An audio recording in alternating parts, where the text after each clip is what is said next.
Shalom. Selamat datang di Renungan Harian Rhapsody of Realities Indonesia, edisi 7 Oktober 2025. Judul renungan hari ini adalah Berdoa secara efektif dengan berdoa dalam roh.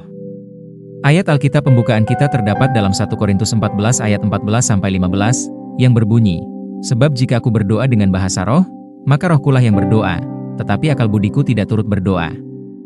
Jadi, apakah yang harus kubuat? Aku akan berdoa dengan rohku, tetapi aku akan berdoa juga dengan akal budiku. Aku akan menyanyi dan memuji dengan rohku, tetapi aku akan menyanyi dan memuji juga dengan akal budiku. Berdoa dalam roh adalah cara utama bagi orang Kristen untuk berdoa, dan berdoa secara efektif. Tuhan ingin engkau memiliki kehidupan yang produktif. Oleh karena itu, penting untuk mengetahui cara berdoa yang efektif karena doa adalah komunikasi kita dengan Tuhan.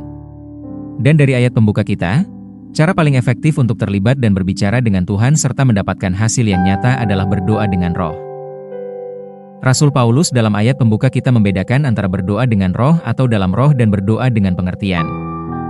Berdoa dengan roh adalah ketika engkau berdoa dalam bahasa roh. Berdoa dalam pengertian berarti berdoa melalui pikiranmu, menggunakan bahasa yang engkau pahami. Namun, berdoa dalam roh lebih diutamakan daripada berdoa dengan pengertian.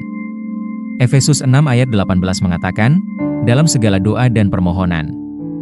Berdoalah setiap waktu di dalam roh dan berjaga-jagalah di dalam doamu itu dengan permohonan yang tak putus-putusnya untuk segala orang kudus. Hal ini sungguh mencerahkan sekaligus memberi petunjuk dan arahan. Engkau harus selalu berdoa di dalam roh. Ini adalah salah satu cara pasti untuk berdoa secara efektif. Yakobus 5 ayat 16 AMPC mengatakan, doa orang yang benar, yang sungguh-sungguh, dengan sepenuh hati, terus-menerus, sangat besar kuasanya. Orang benar adalah orang yang telah dilahirkan kembali, yang kebenarannya adalah kebenaran Yesus Kristus, dan itu adalah engkau. Karena itu, ketika engkau berdoa, kuasa yang luar biasa tersedia untuk menghasilkan hasil yang luar biasa. Namun, banyak yang tidak mengalaminya, doa mereka tidak efektif karena mereka tidak berdoa dalam bahasa roh. Jangan salah paham, ketika engkau berdoa dalam bahasa roh, doa tersebut menghasilkan kekuatan dahsyat yang menaklukkan perbuatan dan kuasa jahat, di antara berbagai manfaat yang berlimpah lainnya. Hasilnya akan nyata di rumahmu, di tempat kerjamu, di kotamu, di negaramu, dan di seluruh dunia. Haleluya!